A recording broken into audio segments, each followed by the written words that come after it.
வாழ்க வளமுடன். ஹாய் சகோஸ், இதயம் மீட்டும் மெல்லிசை போல உங்கள் மனதை மயக்கப் போகும் எழுத்தாளர் தீபா பாபு அவர்களின் கற்பனை சிதறல்களுக்குள் நம் பயணத்தை தொடங்கலாமா? அத்தியாயம் 22. பெரும் தயக்கத்துடன் வீட்டின் வாசலில் இறங்கி நின்ற நிர்மலாவை இளஞ்செழியனும் பூங்கோதையும் மலர்ந்த முகமாக வெளியே வந்து வரவேற்றனர். வாங்கம்மா, வாங்க வாங்க. நல்லா இருக்கீங்களா அண்ணா? என் மருமக வந்த பின்னாடி வீட்டுல தனிமேங்கிற கொடுமை போய் ரொம்பவே நல்லா இருக்கேன் என்று ஆர்ப்பாட்டமாக சொல்லும் மனிதரை மௌனமாக பார்த்து முறுவளித்தார் நிர்மலா. எதுக்கு வெளியிலேயே பேசிக்கிட்டு உள்ள வாங்க. அப்புறம் கன்யா, நீ எப்படி இருக்க என்று அவளின் கரம் பற்றினார் கோதை. ரொம்ப சூப்பரா இருக்கேன் அத்த. கொண்டு வந்த பைகளை தாயும் பெரிய மகளும் கைகளில் எடுக்க, நீங்க உள்ள போங்க அத்த, நானும் இவளையும் எடுத்துட்டு வரோம் என மாமியாரின் கையில் இருந்து தான் வாங்கிக் கொண்டான் நன்மாறன். மட்டன் பிரியாணி, வெள்ளை சாதம், சிக்கன் குழம்பு, ரசம், பச்சடி எல்லாம் வீட்லயே செஞ்சுட்டேன். மீன் மட்டும் மசாலால ஊறிட்டு இருக்கிறதுனால இங்கே சூடா பொரிச்சுக்கலான்னு அப்படி கொண்டு வந்துட்டேன் என்று கோதையிடம் தயக்கத்துடன் கூறினார் நிர்மலா. எதுக்கு இத்தனை செஞ்சிருக்கீங்க? சிம்பிளா ஒன்னோ ரெண்டோ செஞ்சா போதாதா என்று வியப்புடன் கேட்டார் அவர். இல்ல, கல்யாணம் முடிஞ்சு வீட்டுல பொண்ணு மாப்பிளைக்கு அசைவ விருந்தே போடல. இவங்களுக்கும் அடுத்து எப்ப வர்றதுக்கு நேரம் இருக்கும்னு செஞ்சுட்டேன். அதுக்குன்னு இத்தனை அத்த?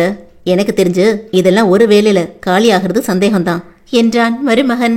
மாமியார் தடுமாறி விழிக்க, ஆமாமா, எனக்கும் கோதைக்குமே சுகர் இருக்கிறதுனால அளவாதான் சாப்பிடுவோம் என்று செலியனும் கூறினார். சரி விடுங்க, ஆசையா செஞ்சு எடுத்துட்டு வந்துட்டாங்க, நைட்டுக்கும் வச்சுப்போம்.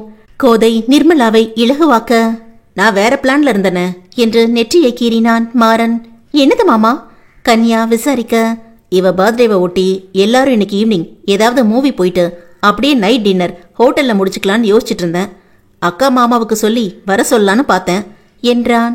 ஓ என இழுத்த செலியன், ஆனா சாப்பாடு இருக்கேடா என்று அவனுக்கு நினைவுபடுத்தினார். நானும் அதைத்தான் யோசிக்கிறேன். என்னது, படமா ஹோட்டலா? இந்த நிர்மலாவால வட போச்சா என சோகமாக நின்றான் பிரகன்யா. பிரியஞ்சலி எது என்றாலும் எனக்கு சரிதான் என்பது போல் ரொம்பவே சாதாரணமாக இருந்தாள். ஒன்னு பண்ணுவோம், மீனை அப்படியே தூக்கி ஃப்ரிட்ஜில் வச்சிருவோம். நாளைக்கு அதுல கொஞ்சம் மேக்கப் பண்ணா எண்ணெய் குடிக்காம பொரிச்சு எடுத்துக்கலாம். இப்போ இருக்கிற பிரியாணிய குழம்பையும் காலி பண்ணலாம் என்று வழி சொன்னார் கோதை. மா, அது சரி வராதுமா. மதியமும் ஹெவி, நைட்டும் ஹோட்டல்னா டைஜஷன் டிஸ்டர்ப் ஆகும். ஓகே, இப்படி வேணா பண்ணலாம். ஹோட்டல்ல அடுத்த வாரம் போஸ்ட்போன் பண்ணிக்கலாம். இன்னைக்கு படத்துக்கு மட்டும் போயிட்டு வரலாம் என்று தீர்வு கூறினான் மாறன். இது கூட ஓகே தான், நீங்க என்ன சொல்றீங்க என தன் சம்மந்தியிடம் அபிப்பிராயம் வினவினார் கோதை. என்று அவரிடம் திரும்பிய நிர்மலா, சரிதான், அடுத்த வாரம்னா இவங்க அப்பாவும் வந்துருவாரு என்றார். அப்போ சூப்பர், அவரும் வந்துட்டா ஏதாவது ஒன் டே பிக்னிக் போல பிளான் பண்ணுமாரா செலியன் கூற, சரி பாத்துப்போம், நீங்க ரெடி பண்ணுங்க. நான் வேணா அக்கா வீட்டுக்கு கொஞ்சம் போய் கொடுத்துட்டு அப்படியே ஈவினிங் பிளானும் சொல்லிட்டு வரேன் என்றான் அவன். ஓகே வாங்க, நம்ம வேலையை பார்ப்போம் என்ற கோதையுடன் பிரியாவும் பின்னால் வர, நீ எங்க வர? கன்யாவை ரூமுக்கு கூட்டிட்டு போய் பேசிட்டு என்று மருமகளை விரட்டினார். சாப்பிட்டுட்டு போறோம் அத்த. அப்பவும் போங்க, இப்பவும் போங்க. இந்த மீனை பொறிக்க எத்தனை ஆளு? நானும் அம்மாவும் பாத்துக்கிறோம். நீங்க ரொம்ப ஸ்வீட் அத்த என பாராட்டிய சின்னவளிடம் சிரித்த கோதை. நான் உன்னதான் ரொம்ப ஸ்வீட்டுன்னு உன் அக்கா கிட்ட சொல்லிட்டு இருப்பேன் என்றார். ரியலி அத்த என கண்களை விரித்தவள், தேங்க்யூ சோ மச்.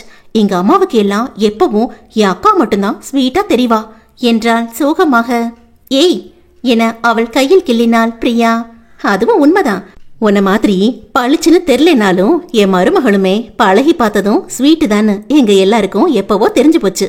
அவர் தன் மகளை விட்டு கொடுக்காமல் பேசியதில் உள்ளம் நெகிழ்ந்து கண்ணோரம் கலங்கி நின்றது நிர்மலாவிற்கு. பாருடா, இங்கேயும் கவர் பண்ணிட்டாளா? அதெல்லாம் உனக்கு டவுட்டே வேணாம், நீ முதல்ல வாயை குறைச்சிட்டு வா என்று வேகமாக தங்கையை இழுத்து சென்றாள் பிரியா. இது என்ன பாக்கெட்டெல்லாம் எடுத்துட்டு வந்திருக்கீங்க நீங்க? இல்ல, திடீர்னு வரதால இங்க வீட்டுல இருக்கோ என்னவோ, அப்புறம் இதுக்குன்னு தனியா கடைக்கு போகணுமேனு எடுத்துட்டு வந்துட்டேன். அது சரி என மற்ற பாத்திரங்களையும் எடுத்து வைத்த கோதை, வாசனையே ஆள தூக்குது. நீங்க அன்னைக்கு சொன்ன மாதிரி பிரியாவுக்கு உங்க கைப்பக்குவம் தான் நினைக்கிறேன். சமையல், வீட்டு பராமரிப்பு எல்லாம் அருமையா செய்யறா என்று நிர்மலாவிடம் திரும்பி புன்னகைத்தார். பழைய சங்கடங்கள் மறைந்து, ஏதோ என்னால முடிஞ்சவர பிள்ளைங்க ரெண்டையும் நல்லா வளர்த்திருக்கேன் நீ என்றார் அவர் பெருமூச்சுடன். ஏதோ எல்லாம் இல்ல, ரொம்ப அருமையாவே வளர்த்திருக்கீங்க. அதுவும் பிரியா அப்பாவும் கூட இல்லாம பிள்ளைங்களையும் வீட்டையும் ஒரு லேடியா தனியா நீங்க மேனேஜ் பண்றது பெரிய விஷயம்தான். அவரின் பாராட்டில் ஒரு பெண்ணாய் ஒரு தாயாய் இதைவிட வேறு என்ன வேண்டும் எனக்கு என்று பெரும் நிறைவாய் உணர்ந்தார் நிர்மலா. மீனை எதுல பொரிக்கிறதுன்னு எடுத்து கொடுத்துட்டு நீங்க பாப்பா வீட்டுக்கு எல்லாம் பேக் பண்ணுங்க அண்ணி. அவங்க சாப்பிட்ற நேரம் தம்பி சூடா கொண்டு போய் கொடுத்துருவாங்க. ஓ சரி, எடுத்து வைக்கிறேன். பிரியாணியும் மீனும் போதும், அவ எப்படியும் ஏதாவது செஞ்சிருப்பா என்ற கோதை அவற்றை மட்டும் எடுத்து வைக்க ஆயத்தம் செய்ய நிர்மலாவோ அதை ஆட்சேபித்தார். இல்ல அண்ணி, குழம்பும் கொடுத்து விடுங்க, அங்க சின்ன பசங்களும் இருக்காங்களே, எல்லாம் கலந்து சாப்பிட்டும். எல்லாம் முடிந்து மாறனும் தமக்கை வீட்டிற்கு சென்று வந்ததும் உணவுகளை எடுத்து மேஜையில் வைத்தனர் பெண்கள். அடடா, வாழை இலை வேறையா, பரவாயில்லையே என தனி சிலாகிப்புடன் அமர்ந்தார் செலியன். நீங்களும் உட்காருங்க அண்ணி, நான் பரிமாறேன் என்ற நிர்மலாவிற்கு இம்முறை தான் மறுப்பு தெரிவித்தார் கோதை. நீங்க பரிமாறுங்க, நான் வேணான்னு சொல்லல. ஆனா வீட்டுக்கு வந்த உங்களை நான் தனியாவா சாப்பிட விட முடியும்? நாம 2 பேரும் அடுத்து உட்காரலாம். எங்க கோதை கொஞ்சம் வெடுக்குன்னு பேசினாலும் விருந்தோம்பல்ல முறையெல்லாம் சரியா செய்வாமா என்ற மனைவியின் பெருமை பேசினார் செலியன். அச்சோ, நீங்க ஏன் அண்ணா, பேச்சில என்ன இருக்கு? ஒருத்தரோட குணம் தானே எல்லாம் முடிவு செய்து. அண்ணி எவ்வளவு அனுசரணையா நடந்துக்கிறாங்க என்று தானும் விட்டு கொடுக்காது பேசினார் நிர்மலா. இது என்ன அத்தை, லிஸ்ட்ல ஸ்வீட் செஞ்சதெல்லாம் சொல்லாம விட்டுட்டீங்களே என்று தன் இலையில் பரிமாறப்பட்ட கேரட் அல்வாவை ரசித்து சாப்பிட்டான் மாறன்.